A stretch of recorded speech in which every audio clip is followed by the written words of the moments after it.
Hello and welcome to Projector, and on this episode, Sam Heughan leaps into action when his train is taken hostage by Ruby Rose's band of mercenaries in Andy McNab's S.A.S. Red Notice. When a war crime in Georgia is captured on mobile phone that could implicate the UK government, Prime Minister Atwood, played by Ray Panthaki, issues a red notice on the Black Swan leader William Lewis, played by Tom Wilkinson, his daughter Grace, played by Ruby Rose, and his son Oliver, played by Owen Yeoman. S.A.S. operative Tom Buckingham, played by Sam Heughan, leads his team to arrest William, who is killed by Andy Serkis' Clements as a cover-up. Afterwards, Tom takes the train to Paris with his girlfriend Dr. Sophie Hart, played by John-Kamen, intending to propose to her when it is taken hostage inside the Channel Tunnel by Grace, Oliver, and the Black Swans. Separated from his team, led by Noel Clarke's Major Bissett, Tom must use all his skills to take down the Black Swans and rescue Sophie. S.A.S. Red Notice is based on the 2012 book written by Andy McNab, the pen name of Stephen Billy Mitchell, who previously served in the British military.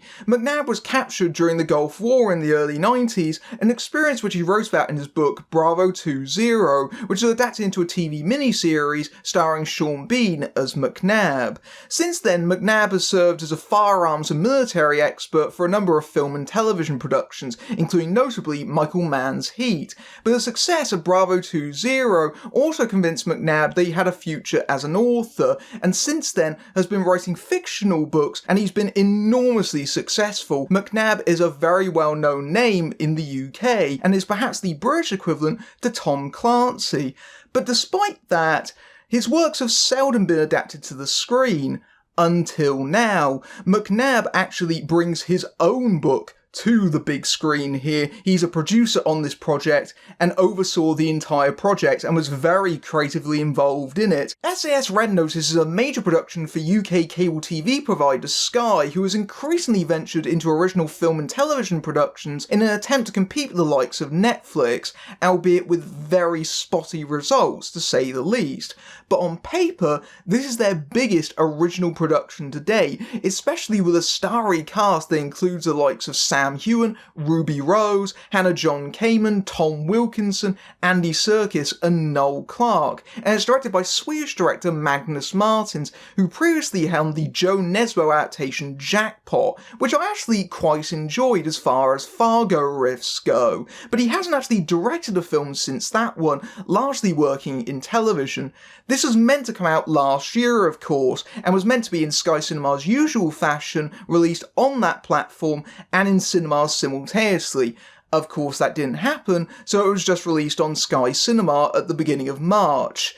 And oh boy, this is meant to kick off a franchise, because obviously there are other books in the Tom Buckingham series, but believe me, on this evidence, this is a one and done, because this movie is absolutely dreadful. For all the good talent involved, this is a huge misfire. There's something about us Brits, we can't do action films. It's funny because so many Hollywood productions film in the UK, but when it comes to trying to replicate that for our own homegrown product, it always fails miserably unless it's in some way got American money and involvement. It always comes across as pale, awkward facsimiles of the big boys that never get up on their level.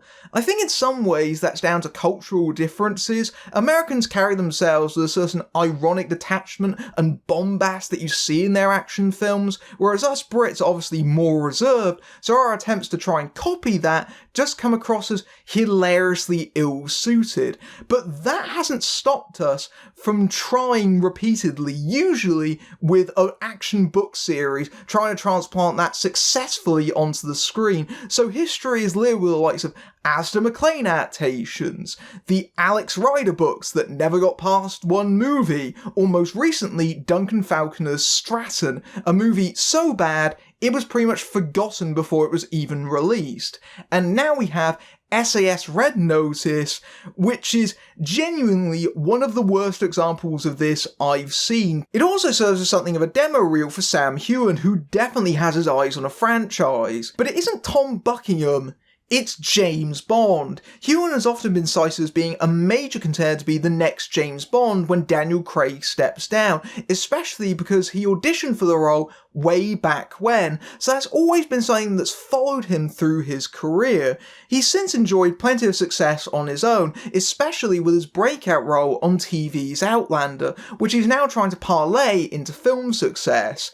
And I will say this, he's better here than he was in last year's Bloodshot, where he played a ridiculously OTT bad guy, but I still think that S.A.S. Red Notice doesn't really suit Heughan's talents. Heughan is a really charismatic performer. He built an entire fan base around that for Outlander, but here you really don't get to see all that many glimpses of it because he's playing such a cold, detached soldier. A lot of Heughan's charm comes from the fact that he's Scottish, and this is a role that forces him to speak with a clipped English accent, which he does his best shot at, but it very much feels like he's just trying to be James Bond, but with all the details slightly changed, right down to the fact that the first time we see the character, he's visiting his ancestral home, cough cough Skyfall. The hero doesn't have that much of a personality, aside from his ridiculous name, where he might as well be carrying a Union Jack over his shoulders as a cape. And if this is meant to be Heughan's audition tape to be James Bond, then the jury is very much still out on that. He's fine here, I guess, given the circumstances, but he lacks that kind of it factor that you would associate with someone playing James Bond and having to carry the weight of that massive franchise on their shoulders. However, it's really hard to judge because of how bad everything in this film is. It's not just a poor James Bond riff, it's also a poor Die Hard one as well. And S.A.S. Red Notice is not the worst Die Hard on a blank I've ever seen, but it's certainly the most stifled I've ever seen, in that the idea of the Eurostream, because we can't use the copyrighted name, in the Channel Tunnel just feels overly restrictive. I know the point of a Die Hard plot is that it's meant to be claustrophobic and limited in its setting, but the comparison is that Die Hard was set in a skyscraper with multiple floors for John McClane to hide in, whereas here, a narrow train doesn't really offer all that many possibilities for stealth and suspense, even though most of it actually takes place off the train as he runs around the Channel Tunnel and its various corridors. It still feels very limited. It only feels like it goes through a handful of various sets and environments. It doesn't really convince that he'd somehow managed to elude the terrorists for so long, especially because, have you walked down a train before now? It's literally walking distance that this is all going on. So him jumping around and hiding under the train, how do they not catch him? There are far more of them than they are of him, and it's not like he's even that far away. The scenario's simply too restrictive, and there are several bits that strain credibility beyond belief, not least of which one sequence where john-Kamen's doctor has to take a French girl to the bathroom because her father's just been shot, although she doesn't care too much about that, and it just happens to be that Buckingham is underneath that same bathroom, so they talk through the floor and then lift the toilet seat out so the girl can escape, all whilst a guard stands outside, not noticing any of this going on, or the fact they've been in there for about 15 to 20 minutes. It is genuinely preposterous. So the movie mixes moments that are absolutely absurd with just plain tedium, because the setup means that most of the cast just stand around waiting for the next plot development to happen. And a lot has been made in the publicity material about the fact that Andy McNab was so involved in the project and how he made sure that there was an authenticity to everything that was on screen. And that is absolute nonsense. If the S.A.S. operates in anything like the way they're depicted in this film, I'd genuinely be quite worried, because the S.A.S. are largely ineffectual buffoons throughout the entirety of the film. The only competent one amongst them appears to be Buckingham. He takes on the terrorists virtually single-handed throughout the entirety of the movie. The rest of the time, the S.A.S. are either waiting or ambushed or turncoats or traitors. So really, it's not a very good depiction of the S.A.S. in general, and most of Andy McNab's real-life experiences appear to be largely filtered through the political intrigue side of the plot, where the British government is trying to cover up its involvement in a war crime, having hired the Black Swans to clear a Georgian village so they can build a gas pipeline through it. And maybe, for all we know, this is depressingly accurate in terms of commentary. The movie opens with that genocide, which is a really dark and brutal way to open your film that I don't think it fully earns, and sits uncomfortably with the rest of the flick. But creating this murky, cynical world, I think, just clouds what is, at its heart, a very straightforward action-adventure of good guys versus baddies, and instead turns it into a story where virtually everyone is complicit in some way, which makes them very hard to root for or care what side they're on, especially. And then, after going to great efforts to set this up, it then treats this conspiracy in a really oversimplified manner where it just kind of gets tied up with a big bow at the third act. Virtually everyone involved in this conspiracy gets some form of comeuppance, and considering what it's created, it just feels like a really overly optimistic reading of how that situation would pan out. Speaking of McNab's real-life inspirations, he was diagnosed quite a few years ago as being a functioning psychopath, something that he's written about in several books, but he also uses it as inspiration for this particular story. So Buckingham is too a functioning psychopath, and when he crosses paths with Grace, there's meant to be a sense of being kindred spirits about it, because she too is also a psychopath. This is meant to be a story about psychopathic people and where those are necessary in times of conflict like this. And so there is a lot of really cack-handed dialogue explaining how psychopaths think and work, but really, although the movie is trying to give some psychological reading over the situation, and maybe there is something to be said about an action movie exploring the idea that its hero is just as violent, if not more so, than the people that he's trying to take down, really, how it comes across in this movie is just an extended version of that age-old cliche of, we're not so different, you and I. In fact, Ruby Rose pretty much says that line almost verbatim in the movie, and instead of being in some way fresh or illuminating, it feels incredibly trite. It feels like something we've seen in dozens of permutations before. And then you parlay this into the love story elements of it, because Buckingham plans to propose, but these thoughts of him being a psychopath makes him wonder, well, am I actually in love? Are these things I'm feeling love? I don't know. And aside from being really, really corny, the audience can go, no, you're not in love. Heughan and Hannah john-kamen have virtually no chemistry with each other whatsoever, which is perfectly understandable because the two characters are so badly written as polar opposites, you don't even understand how they got together in the first place. He's a soldier that takes lives, and she's a doctor who saves them. That's so rote and trite. And then the movie pushes that to the utmost extreme, where she seems genuinely aghast at what he does for a living, to the point where she seems visibly uncomfortable to be around him. These are two characters that are meant to be in love. Whoa, the script isn't giving Hannah john-kamen any favours by reducing her down to a prop that exists to be rescued. She delivers a frankly embarrassing performance here. Some of the worst acting moments come from her. There's an early scene where she's meant to be tending to Buckingham's wound, and she's just dabbing at his forehead above where the wound is supposed to be. She's dabbing at nothing. Like, someone tell her to move her swab down a couple of inches. There's another moment where the villains have taken hold of her phone and they're texting to Buckingham to lure him into a trap, and she starts screaming, "No, it's a trap!" or something along those lines. He can't hear you! It's a text message! And there's so many moments that, at a certain point, I actually felt kind of sorry for her. It's so awful a performance. And then, later on, she has to deal with this character's really ham-fisted arc where she eventually embraces her potential fiancé's line of work, where she starts repeatedly telling him to drop him.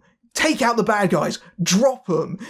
And I couldn't stop laughing. It almost becomes like this absurdly silly catchphrase. She just keeps saying, drop them. And the more that she said it, the more I just couldn't stop my fits of laughter. Of course, there isn't really that much room for romance when the ring that he's going to present to her is a family heirloom that's been passed through generations, ever since it was cut off an Indian woman's finger. So just so you know, war crimes are bad, but colonialism still okay. That's a very British outlook on things, to be honest. It's the kind of bad movie that drags talented people right down with it. Ruby Rose doesn't entirely embarrass herself here as the villain, but is called upon to do very little other than scowl. But she's not really threatening or intimidating. Hans Gruber she isn't. And while the film keeps talking about how much of a psychopath she is, if she really was as cold as the movie claims, she would have bumped off Hannah John-Kamen's Doctor character at least 15 times over the course of this film, rather than keep dragging her around as a hostage.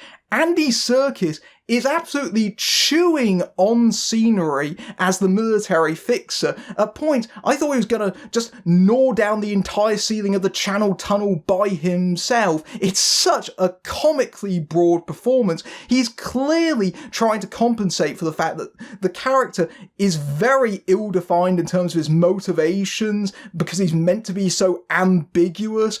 So he just charges through the movie, trying to give it as much effort as possible, and instead, he comes across as being frankly unconvincing, to say the least. And then you have someone like Tom Wilkinson, who is in this movie for the first 20 minutes and is clearly counting every second until the check arrives, and is probably thankful that he gets out of this movie super early before it gets really, really bad. And Magnus Martin's direction is very televisual, as you would expect. The action scenes feel very perfunctorily shot, often feeling like they were rushed through in dimly lit conditions, and there's no real memorable moments. In fact, a lot of the time, it feels like it's lacking its proper impact. Characters suddenly die and surprising twists happen, but it's all helmed so flatly that there's no moment to actually register any kind of surprise or let that sit with the audience. And Martins also paces this movie like a snail. And not helping matters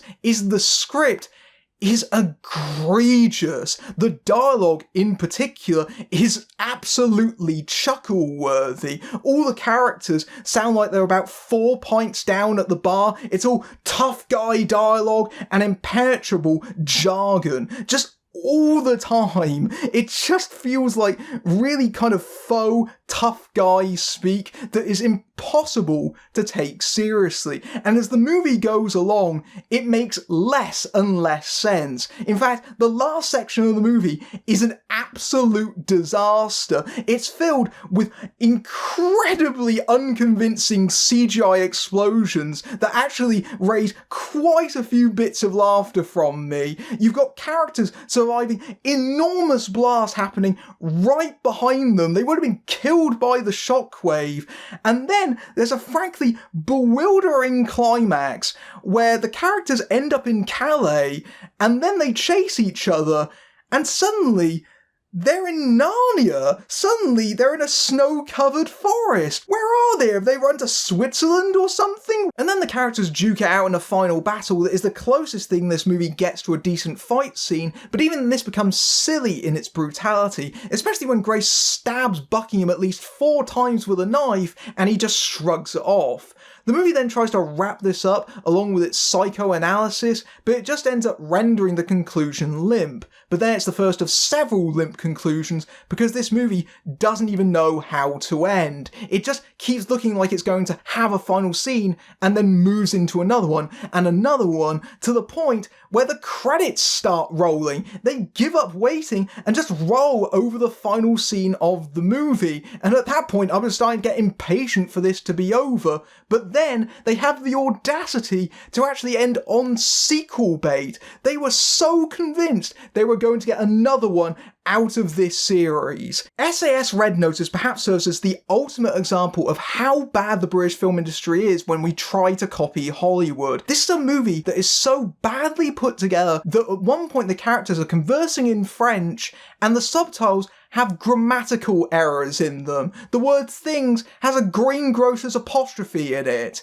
If this was made by Americans, it would be starring some washed up direct-to-video star, and instead, this has a load of A-list British talent that is completely wasted and are clearly just waiting for their paychecks to arrive. That this is such a major project and it arrives like this is an absolute embarrassment. If you want to get a passing glimpse of potentially the next James Bond, then I guess S.A.S. Red Notice might be for you, or if you're looking for a movie to riff upon, but otherwise, steer clear of this disastrous movie. And perhaps the worst thing about it is that, at the end of the day, it's a big budget remake of Crackerjack 2, and at least that had the novelty of having Judge Reinhold play the hero. If you like this review, then give me a medal over at my Ko-fi page, or your next assignment is to go to my Patreon, where you can see my reviews early among other perks, including access to my Discord server. But until next time, I'm Matthew Buck, fading out.